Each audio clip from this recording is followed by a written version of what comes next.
Yo no soy musulmán. Yo no tengo ningún interés profesional en Al-Ándalus. Yo no tengo nada que ver en concreto ni con determinadas asociaciones ni con determinados corporativismos.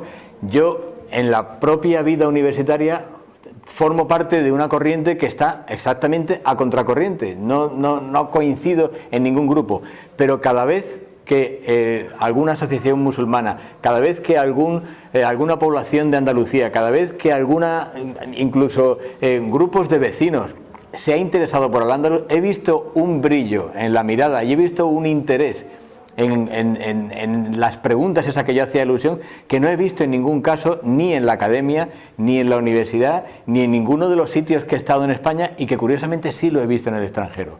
Por lo tanto, esa idea de coincidencia, esa idea de feria en la que estamos, esa idea de coincidencia en los fines, quiero que tengamos en cuenta que eso es hacia lo que yo avanzo intelectualmente, y que yo quiero felicitaros a los que estáis aquí, porque sin que tengamos nada que ver entre nosotros hemos coincidido en algo. Y en ese algo que hemos coincidido también es precisamente un famoso verso de un cordobés llamado Al-Shakundi, que le pusieron a pelear con un magrebí a la hora de qué tierra era mejor, si el norte de África y Al-Ándalus, y él empezó diciendo: me lo habéis puesto muy fácil. El verso es más complejo, ¿no? Pero lo que viene a decir es: me lo habéis puesto muy fácil, porque igual que al día no se le puede llamar noche, al Andalus no se le puede decir feo, así que todo lo que yo pueda decir va a ser siempre un elogio del Andalus. Y a partir de ahí se escribió un libro llamado El elogio del Andalus. Ese elogio del Andalus, que se llamó Risalat fi Fadl al-Andalus, literalmente un tratado sobre el elogio del Andalus, se parece mucho a otro que hizo Ibn Hazm, que era el del collar de la paloma, también fi Fadl al-Andalus, elogio del Andalus, pero es que se parece muchísimo a un libro que había escrito un tipo llamado Isidoro de Sevilla, que en latín se llamó Laudes Hispaniae. Bien, el único valor que yo pueda tener intelectualmente, o a la carrera que yo haya podido hacer en los últimos 30 años estudiando estos temas, es que he decidido, o he percibido, o me pregunto cómo es posible que la gente no una esos dos libros.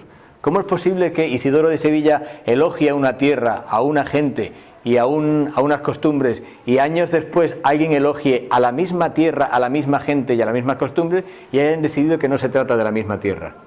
¿Por qué? Porque unos hablaban árabe y los de antes hablaban en latín, y los que vengan después hablarán castellano. Bien, pues yo creo que la historia es continuidad. La historia es continuidad, pero es siempre un relato. Por lo tanto, se hace siempre desde un presente. La historia no es lo que pasó, la historia es lo que nos cuentan que pasó. No se puede estar haciendo la historia a base de capas como si fuera un hojaldre que de pronto se desmenuza. La historia la crea la continuidad de que nosotros somos hijos de lo que se hizo aquí ayer y somos padres de lo que se hará aquí mañana. Pero hay algo en España que no se ha concebido con la claridad que debía concebirse, y es Al-Ándalus.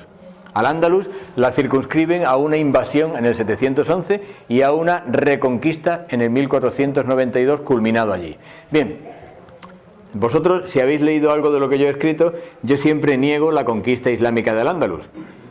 Si yo tuviera ahora mismo una pizarra, pondría conquista islámica, y os diría que en ninguna parte del mundo se emplea la expresión conquista islámica. Hay muy buenos medievalistas en todo el mundo, y la gente no dice conquista islámica, la gente dice conquista árabe. Esa es la primera.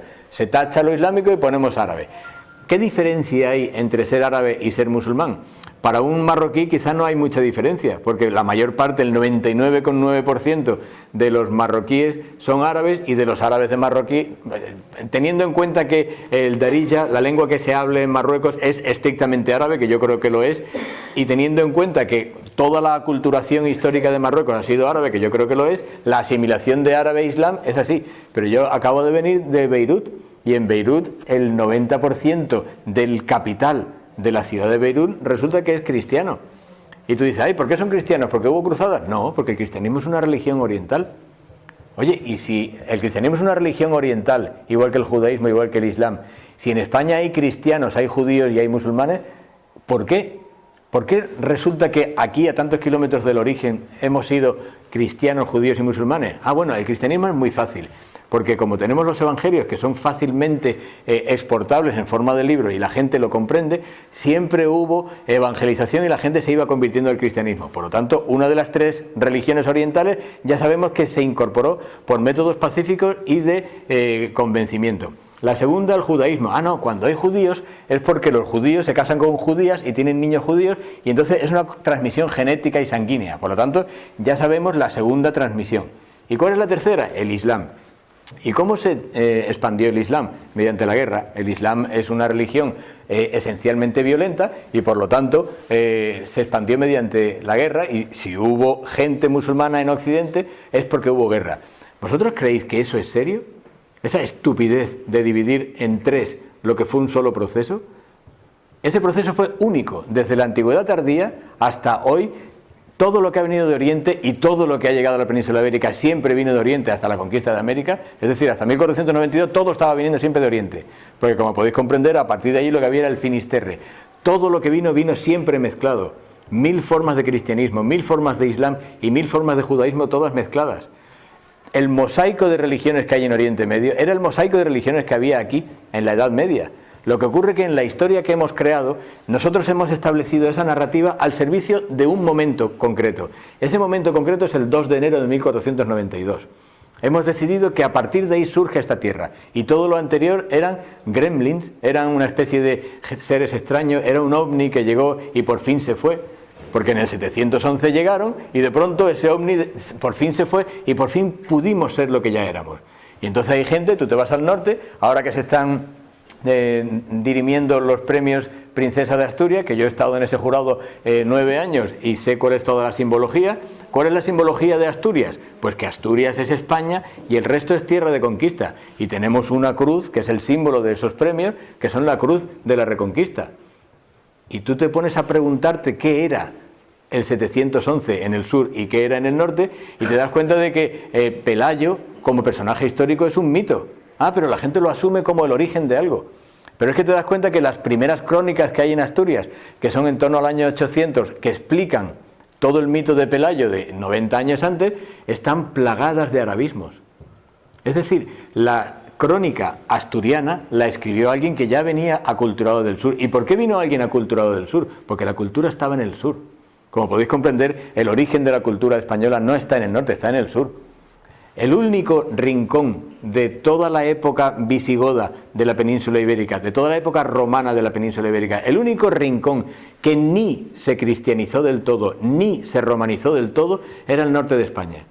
Y ahora resulta que nosotros provenimos, el origen cristiano y el origen romano de la península ibérica proviene del único sitio que no estaba ni cristianizado ni estaba romanizado. Pero esto qué payasada es. Por eso yo siempre creo que la historia hay que hacerla con cierta firmeza, es decir, ese relato de la historia hay que hacerlo con cierta firmeza, pero sobre todo con cierto orgullo, porque todo lo que ha ocurrido en la península ibérica ha entrado desde el sur y desde el este, sistemáticamente, hasta que en algún momento tuviera alguna conexión con Europa. Ahora, cuando he estado yo en el Líbano, la gente envidia de España la triangulación Mediterráneo, Latinoamérica y Europa, pero nosotros no envidiamos esa triangulación porque solo miramos al norte. Nosotros no le hacemos el sitio que le tenemos que hacer a Latinoamérica y no le hacemos el sitio que le tenemos que hacer al Mediterráneo.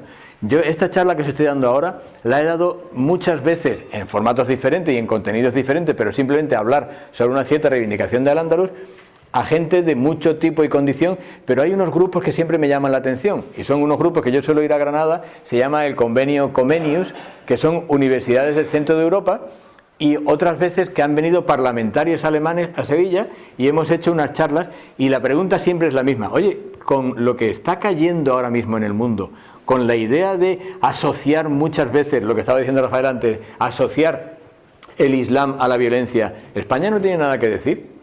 ¿España no tiene un pasado que ofrecer una idea diferente de este Islam?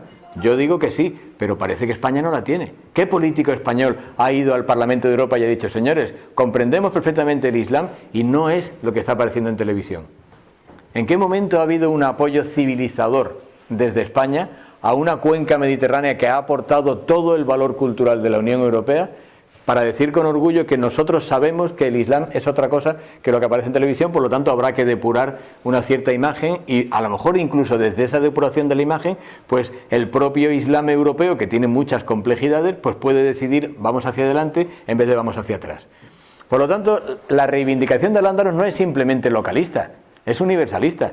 Cuando estaba diciendo antes el valor que tiene el alcalde de Paterna de decir vamos a apostar por determinadas diversidades, es porque entendí con el paseo que nos dio Juan que ¿cómo vamos a estar no hablando de un sitio por el que pasa un acueducto? Pero ¿qué daría Estados Unidos por tener una sola ciudad en todo su territorio que tuviera la mitad de historia de la que tiene Paterna del Campo? Y siendo esta emblemática de la que pueda tener en Huelva, de la que pueda tener Andalucía, de la que pueda tener España, pero sí que estamos en un sitio que somos como, actuamos con nuestra historia como los nuevos ricos, y debería ser todo lo contrario. Deberíamos cuidar muy bien las cosas que tenemos. Bien, el título, que era una simple excusa para hablar sobre Al-Ándalus, decía más o menos de los griegos hasta el Bakri. ¿Por qué al-Bakri y por qué los griegos? Bien, pues dejadme que salte a otra anécdota. Hay una película que se estrenó en los 90, 1990 y tantos, en francés, que se llama, en francés se llamó L'été au harem d'Archi Ahmad. L'été au harem d'Archi Ahmad en español sería el té en el harén de Archi Ahmad. Es decir, tomarte un té en el harén de un tipo llamado Archi Ahmad. ¿De qué va esa película? Pues está basada en una novela sobre un pobre chaval inmigrante argelino que va a Francia y en el colegio el profesor en clase de matemáticas le dice sal a la pizarra y escribe el teorema de Arquímedes, en francés le théorème d'Archimède. Y el pobre chaval, como no tiene ninguna aculturación ni ha ido nunca al colegio, simplemente lo han metido en esa clase por edad, entiende el teorema de Arquímedes y dice, debe ser algo de un té. Y entiende teorema y dice el té en el harén. Claro, como yo vengo de Argelia, allí hay harenes, hay té, entonces escribe en la pizarra la frase el té en el harén de un tipo llamado Archi Ahmad, porque le suena el té en el harén de Arquímedes, es el teorema de Arquímedes. Entonces el profesor se ríe, los chavales se ríen, todo el mundo se ríe. Lo que nadie dice en esa película, ni lo dice el director, ni ningún crítico de esa película, es que Arquímedes fue conocido en Europa en árabe.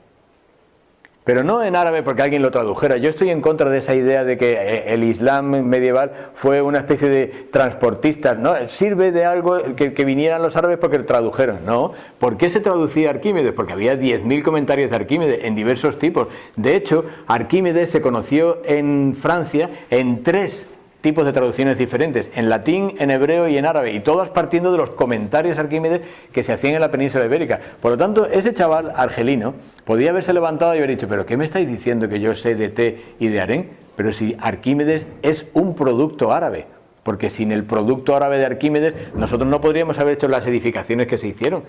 ¿Por qué creéis que no se caían los alminares de todo Al-Ándalus? Porque había unos cálculos geométricos y aritméticos y de construcción basados en toda la arquitectura y toda la historia de la física griega. Yo cada vez que leo un libro que dice Al-Bakri, que llegaremos al Bakri, Al-Bakri fue un gran viajero, y claro, es que sabían viajar muy bien los árabes porque leían las estrellas, porque en el desierto, ¿pero qué desierto? ¿Qué desierto había vivido Al-Bakri? Pues si Al-Bakri era un tipo que se había criado en Nueva York, en el Nueva York de la época. Si Al-Bakri fue un buen geógrafo porque había leído a Heródoto y habría leído a Plinio. La continuidad que se establece entre los griegos y Al-Ándalus es la continuidad que nosotros tenemos que escribir entre Al-Ándalus y nosotros. Cuando un tipo llamado Al-Farabi, que fue el primer gran pensador del Islam, empezó a dar clases de filosofía en Oriente, le llamaron, y estamos en el año 1100 y pico, le llamaban en árabe al-Muallim al-Thani, el segundo maestro. ¿Y por qué el segundo maestro? Porque el primero sería siempre Aristóteles. Es decir, el mundo árabe, cuando está surgiendo como cultura, lo que está haciendo es, ¿cuáles son nuestros maestros? Pues los griegos. De hecho, nadie decía la ciencia de los griegos, la gente decía Ilm al-Awliya. Ilm al-Awliya en árabe es la ciencia de los primeros. Ellos no establecieron la idea de a estos griegos les quitamos nosotros con nuestras conquistas sus papelitos y nos ponemos a traducir. En la mentalidad académica europea, que es la peor, porque la mentalidad popular muchas veces mantiene un cierto silencio de la historia y en cuanto le hablas recupera el tono. Pero la mentalidad académica es que el cristianismo pacífico, el judaísmo es aparte porque va por sangre, pero el Islam estableció una conquista desde Poitiers hasta Indonesia y de pronto se bajaron del camello y se pusieron a traducir a los griegos. ¿Pero qué estupidez es esa? ¿Qué ejército se baja y se pone a estudiar? ¿Por qué se le llamó a este señor el segundo maestro en griego? Porque el mundo árabe pensaba en griego y de pronto se arabizó. No es que los conquistadores aprendieran griego y lo tradujeran del griego. Es que ese mundo entero, poco a poco, con una subida de marea, fue subiendo una cultura llamada árabe. Y esa cultura llamada árabe es la que nosotros tenemos en ese periodo llamado andalusí. Cuando yo decía de los griegos a Al-Bakri, es que Al-Bakri es un personaje muy interesante que yo diría, y cuando estuvimos en la inauguración del parque, yo hablé de Al-Bakri y estuvimos hablando de incluso unos poemitas de Al-Bakri. Al-Bakri es el hijo de un rey de lo que iba a ser el reino de Huelva. Lo fue en muy breve tiempo porque el reino de Sevilla lo invadió. Al-Bakri es el hijo del rey de la taifa de Huelva y de pronto él va a estudiar a Sevilla, vuelve y hay una serie de acontecimientos políticos de los que siempre ha caracterizado nuestra tierra y toda tierra por la que han pasado muchas civilizaciones. La vida política y el encontronazo político es la base de la convivencia. Cuando la gente dice aquí no hubo convivencia, claro que sí. Convivencia es encontronazo diferente. Convivencia es la vida política española. ¿En España no se produce convivencia? ¿En España no hay convivencia entre catalanes y el resto de los españoles? ¿En España no hay convivencia en el matrimonio?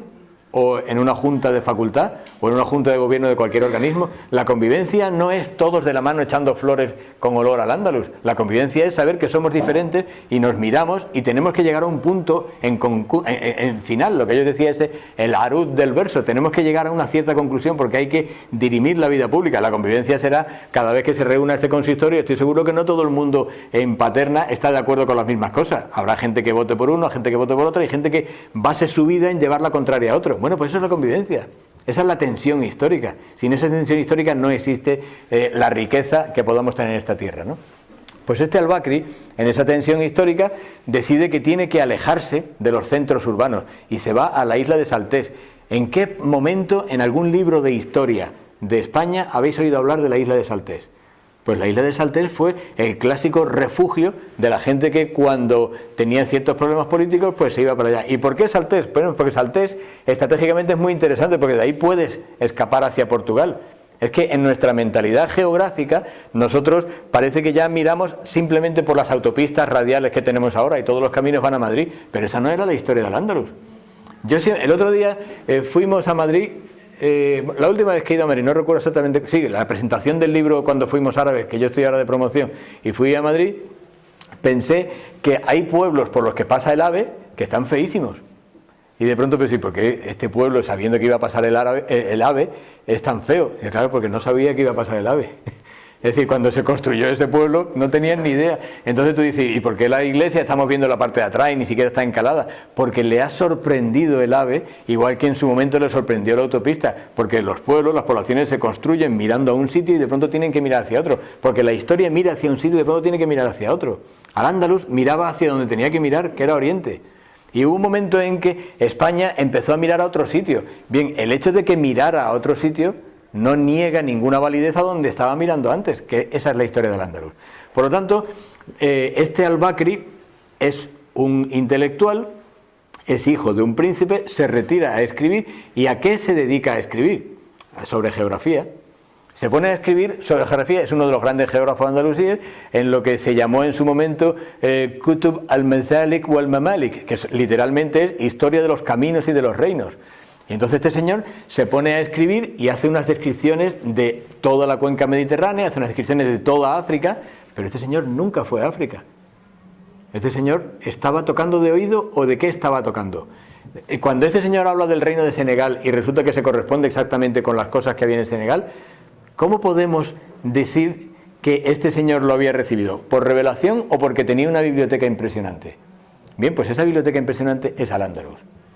Porque no se improvisan. Tú puedes improvisar un verso, tú puedes improvisar una canción, tú puedes improvisar una guerra, pero tú no puedes improvisar la cadena de transmisión científica que implicó ser Al-Ándalus. Que un señor retirado en la isla de Saltés, que ahora mismo es poco menos que territorio para 4 sombrillas y tomar el sol, que en esa isla él pudiera escribir sobre el reino del Senegal, significa que la biblioteca que le acompañaba a este hombre era impresionante. Esa es la altura intelectual de Al-Ándalus.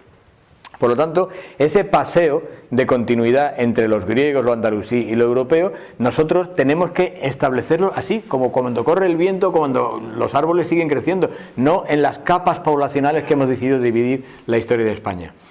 En el Museo Arqueológico de Madrid, hace muy poco, dimos una charla sobre Al-Ándalus, yo hablé sobre lo mío, cada uno habló sobre lo suyo, era algo muy concreto, no me acuerdo exactamente, yo hablaba sobre Ibn Khaldún, un historiador que pasó por Sevilla y Granada y tal. Pero hubo un señor que seguramente conocéis, y si no, os lo recomiendo, Alfonso Jiménez, catedrático de Arquitectura de la Universidad de Sevilla, conservador durante casi 35 años de la Catedral de Sevilla, que tiene un libro precioso que solamente por el título ya merece la pena, que es Anatomía de la Catedral de Sevilla. Es tratar la catedral como un ente orgánico, como si tuviera una anatomía, ¿no? Este señor terminó su charla sobre la arquitectura de la catedral y una señora levantó la mano y le dijo: hay algo que no nos ha dicho usted, ¿quién es el autor de la Catedral de Sevilla? Y este señor, sabiendo perfectamente el público al que se enfrentaba, porque lleva toda su vida hablando sobre esto, dijo: yo soy el autor. Y dice: pero ¿cómo va a ser usted si es un edificio muy antiguo? Dice: ya, pero yo me he dado cuenta que todos los arquitectos que han intervenido en ese edificio, porque hemos sido muchos, yo soy el que más ha intervenido, porque he sido el que más tiempo ha estado al cargo de la catedral, y resulta que he hecho una obra sobre los muros de tanta agresividad que probablemente he sido el que más daño o reparación ha hecho en estos muros. Por lo tanto, yo soy el arquitecto. Y dice: bueno, y antes que usted, fulano, usted lo que quiere saber es la lista de los arquitectos, tal y cual. Perfecto, entonces tiene el tío su PowerPoint preparado y hay una lista. Dice: antes que yo estuvo fulanita, en los años 60 menganito, en los años 30, sigue para atrás. Él lo hace intencionadamente desde él hacia a lo anterior y no al revés.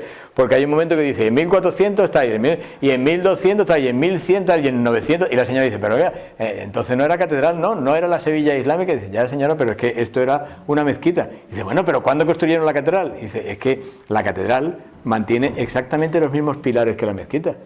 Nosotros creemos que la catedral mantuvieron la Giralda y ese es el toquecito que da de lo islámico, pero los pilares de la catedral de Sevilla son los pilares de la mezquita mayor Aljama de Sevilla. Conclusión, decía este hombre: en la historia no hay autoría, en la historia hay cuotas de autoría. Igual que los pilares de la catedral de Sevilla, la catedral gótica más exagerada de la historia, igual que esos pilares son los de una mezquita, los pilares de nuestra historia, tanto de Andalucía como de España como de Europa, son el Islam cultural de Al-Ándalus. Y antes habían sido los griegos, y antes habrían sido los fenicios. La historia es siempre en continuidad. Yo decía que ese libro que yo estoy ahora promocionando, que se llama Cuando fuimos árabes, me refiero a que en España durante un tiempo evidentemente la cultura mayoritaria era en árabe. Y me refiero a que genéticamente esos tipos son nuestros antepasados, por lo tanto hay que emplear la primera persona del verbo. Bueno, pues en el Líbano, cuando yo di una charla sobre precisamente eso, cuando fuimos árabes en España, este señor decía: bueno, sí, eso es un poco complejo porque no sé cuándo, tal y cual. Él era egipcio. Y yo digo: mira, déjate de complejidades. ¿Tú serías capaz de escribir una historia de Egipto que se llame Cuando fuimos griegos? Y no, es que los griegos vinieron y se fueron.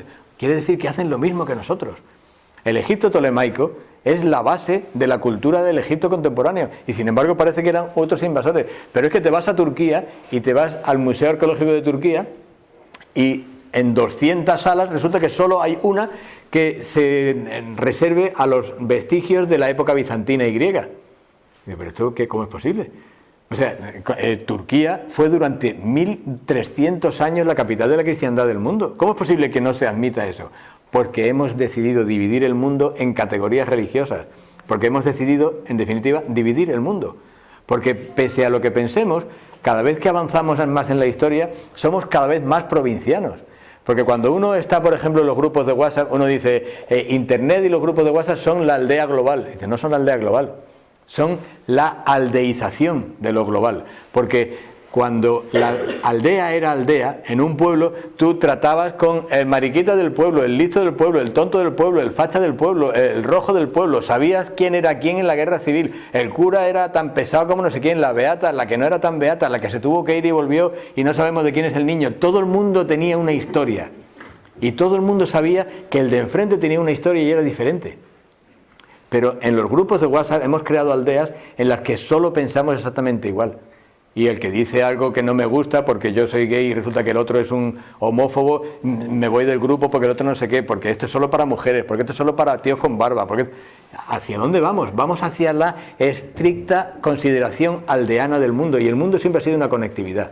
Bueno, pues cuando yo decía antes que Al-Bakri no estudió en las estrellas la geografía, sino que lo estudió en Heródoto, lo estudió porque formaba parte de una civilización que se llama Islam, que era una conectividad. Cuando uno va a Estocolmo, yo he estado en Estocolmo, hay un callejón que de pronto se llama Córdobasgatán. Y digo, Córdobasgatán, qué gracioso, se llama Córdoba como la ciudad. Y dice, no, Córdoba es porque en sueco el Córdobas no sé qué es la forma de tejer el cuero. Y de verdad que no tiene una conexión con Córdoba. O sea, resulta que la forma de hacer el cordobán viene de Córdoba y pasa al sueco y se ha perdido la conectividad.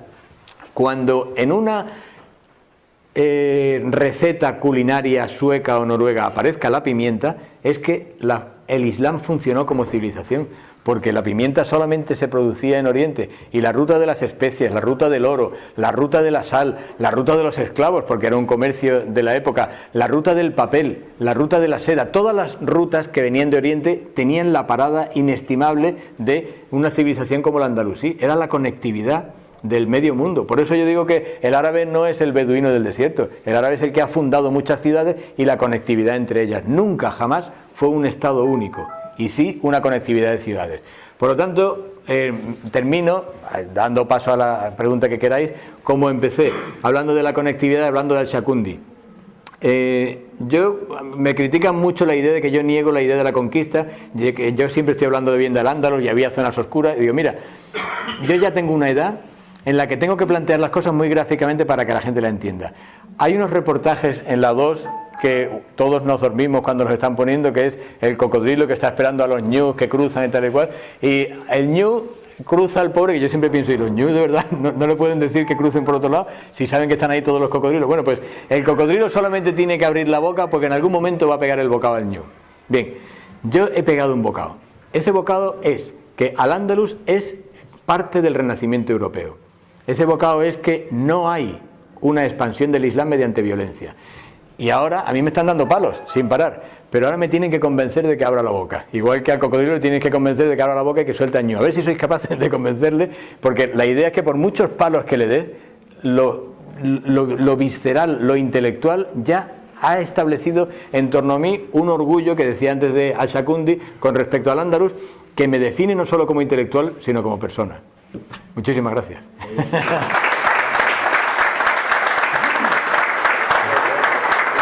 Dejamos tiempo. Vale, como lo has dicho desde el principio.